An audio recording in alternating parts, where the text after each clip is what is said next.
ভুল অপারেশনে ফজিলা বেগম নামের এক নারীর মৃত্যু হয়েছে বলে অভিযোগ তোলেন স্বজনরা।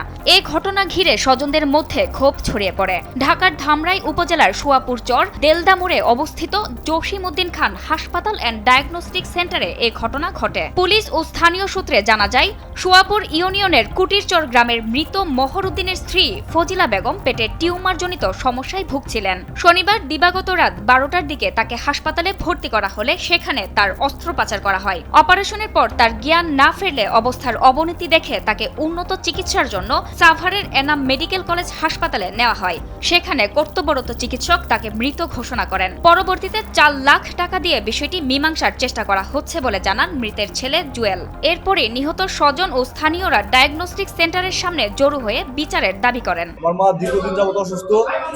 আমি অনেক জায়গায় ডাক্তার দেখাইছি, পরে ল্যাবের থেকে কিছু টেস্ট করাইছি। টেস্ট করানোর পরে আমার মার টিউমার ধরা পড়ছে। টিউমার ধরার পরে এই এর যে হাসপাতালের যে মালিকের যে মেয়ে, সে আমার ফ্রেন্ড, আর মেয়ের জামাই আমার ফ্রেন্ড। পরে ওদের সাথে আমি শেয়ার করলাম যে আমার মা তো এগুলো ধরা পড়ছে, আমাকে অপারেশন করতে হবে। পরে আমার বললো কি যে আমাদের হসপিটালে অপারেশন হয়। পরে আমি বললাম যে তোদের হসপিটালে অপারেশন হয় তাহলে আমরা ফাঁকে যাবো কেন, তোদের কাছে করাবো। পরে ওরা বললো তাহলে ঠিক আছে। পরে আমরা বললো কি যে তাহলে আমার শ্বশুরের সাথে কথা বল। পরে আমি আসলাম, আইসা কথাবার্তা বললাম এই আব্বাস ভাইয়ের সাথে। সে বললো কি যে এখানে অপারেশন হয়। পরে আমি বললাম কি যে ভাই এখানে যদি অপারেশন হয়ে থাকে কেমনে কি। পরে আমি সব কাগজপত্র তার কাছে জমা দিয়ে গেলাম। জমা দেওয়ার পর সে দেখলো, দেখার পর আমার একদিন ডাকাই বললো কি যে তাহলে তুমি সরাসরি যে সার্জন আছে সার্জনের সাথে কথা বলো। পরে সে আমার সাথে লাউডে রাখিয়া সার্জনকে কল দিছে। কল দেওয়ার পরে বললো কি যে ভাই অপারেশনটা করে দিতে পারো, এই অবস্থা যদি আপনি কেটে করেন তাহলে 30,000 টাকা পড়বো, মানে খালি সার্জন খরচ। পরে আমি বললাম যে ঠিক আছে তাহলে যদি করান। পরে আমি বললাম যে খরচটা পড়বে কত, প্রায় 1 লাখের মতো। পরে আমি বললাম সমস্যা নাই, আপনি করান, টাকা পয়সা সমস্যা, কিন্তু আমার গ্যারান্টি দিতে হবে। বললো যে আমাদের সার্জনে করবে, করে আপনার জ্ঞান ফিরিয়ে তারপরে এখান থেকে চলে যাবে, একদম 100% গ্যারান্টি। পরে সার্জনে বললো যে ভাই আমরা যেহেতু আইসি, আপনার মাকে দেখছি, তাহলে আমাদের একটু ভালো হয়েছে, বিষয়টা খোলাখুলি বলি। পরে আমি বললাম জি বলেন। যদি কেটে করি তাহলে আপনার মা নির্ঘাত মানে 90% বাঁচবে না, মারা যাবে। তাহলে আমি বললাম তাহলে তো ভাই কেটে করানো যাবে।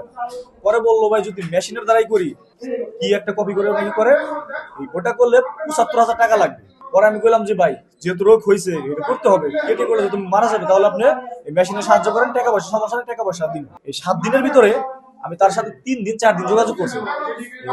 মেডিকেলের মালিক আব্বাস ভাই, আমি যে বলছি যে ভাই আপনারা যদি করাইতে পারেন শিওর ভাবে, অপারেশনটা তো অনেক বড়, অনেক গুরুতর, যদি করাইতে পারেন তাহলে করান, তাহলে করায়েন না ভাই। পরে বললো যে আমরা এখানে এরকম অপারেশন অ্যাভেলেবেল করাই, কোনো সমস্যা নাই, আর 100% গ্যারান্টি যে আমাদের সার্জনের রুগী জ্ঞান ফিরিয়ে দিয়ে তারপরে যাবে। আইসিইউ নাই বা লাইফ সাপোর্ট নেই, ইমার্জেন্সি নাই, জরুরি অ্যাম্বুলেন্স নাই, কিন্তু কিছুই নাই। পরে বললো কি যে আমাদের সার্জন বাংলাদেশের 3 জনের ভিতরে 1 জন। তারা 12:30টার দিকে ওটিতে ঢুকছে, 3:30টার দিকে বেরোইছে।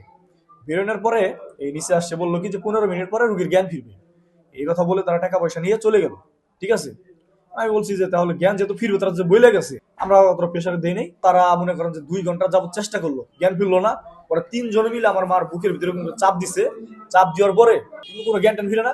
পরে আমার যে ফ্রেন্ড আফসানা উজা বললো কি যে কাকা কিছু মনে করেন না, ইমার্জেন্সি এনামি নিয়ে যাইতে। পরে কয় ঠিক আছে। পরে এনামি নিয়ে গেলাম। এনামি নিয়ে যাওয়ার পরে বললো কি যে এই রুগী তো আরো আগেই মারা গেছে, আপনারা তো অনেক দেরি করে ফেলেছেন, আর এইভাবে কি অপারেশন করে, মানে তারা বললো যে এইভাবে কি অপারেশন করে। ঠিক আছে, তখন তো অত কিছু বলা যায় না। পরে যেহেতু করার কথা ছিল মেশিনে, সে কেন কেটে করলো, কেটে করছে ভালো কথা, সে তো আমাকে জিজ্ঞাবে যে ভাই কেটে করতে হবে। এই মৃত্যুর জন্য হাসপাতাল কর্তৃপক্ষকে আমি দায়ী ধরি, কারণ আমি চাই তাদের উপযুক্ত বিচার হোক। আজকে আমার মা মারা গেছে, কিছুদিন আগে আরো 2 জন মারা গেছে। আমার বড় বোন টিউমার হয়েছিল জসিমউদ্দিন খান হাসপাতালে অ্যান্ড ডায়াবেটিস সেন্টার সুয়াপুর। এখানে ভুল চিকিৎসার জন্য আমার বোন মারা গেছে। আমি এটা হত্যা করা হয়েছে, আমি এর বিচার চাই। তারা বলে সাভার এনামে হসপিটালে তারা নিয়ে যাওয়া সাজেস্ট করছে যে আপনারা ওই জায়গায় নিয়ে যান, এখন আমরা আর কিছু করতে পারতেছি না। ঠিক আছে, তারা ওই জায়গায় নিয়ে যাইতে বলছে, ওই জায়গা থেকে তারা মৃত ঘোষণা করছে। একটা সংবাদ পেলাম, থানা থেকে আমাকে জানাইলো যে জসিমউদ্দিন খান হাসপাতালে একটা রোগী দেখে মারা গেছে। তখন আমি ঘটনাস্থলে আসলাম, আয়সা ডাক্তারের কাছে জিজ্ঞেস করলাম। উনি যা বললে আর কি, গত রাত্রে একটা রোগী ভর্তি হয়েছিল, তার বিভিন্ন সমস্যা নিয়ে, বিশেষ করে টিউমার অপারেশনের জন্য। ওনাদের আত্মীয় স্বজন সহ হাসপাতালের লোকও ছিল, ওনারা অ্যাম্বুলেন্সের রোগী নিয়ে গেছে। যাওয়ার পথে হয়তো শুনলাম যে রাস্তায় মারা গেছে। পরে এনাম মেডিকেল থেকে ওনারা আবার নিয়ে আসছে। বর্তমানে লাশ ওদের বাড়িতে আছে। হাসপাতাল কর্তৃপক্ষ কাউকে পাওয়া যায় নাই, এবং আমি কর্তব্যরত ডাক্তারের সাথে কথা বলছি। আমরা এখন আছি ওই জায়গায়, আইন শৃঙ্খলা নিয়ন্ত্রণের জন্য, এবং ওনাদেরকে বলছি যে আপনারা যদি আইনগত ব্যবস্থা নিতে চান তাহলে থানায় যাইয়া আইনগত ব্যবস্থা গ্রহণ করার জন্য।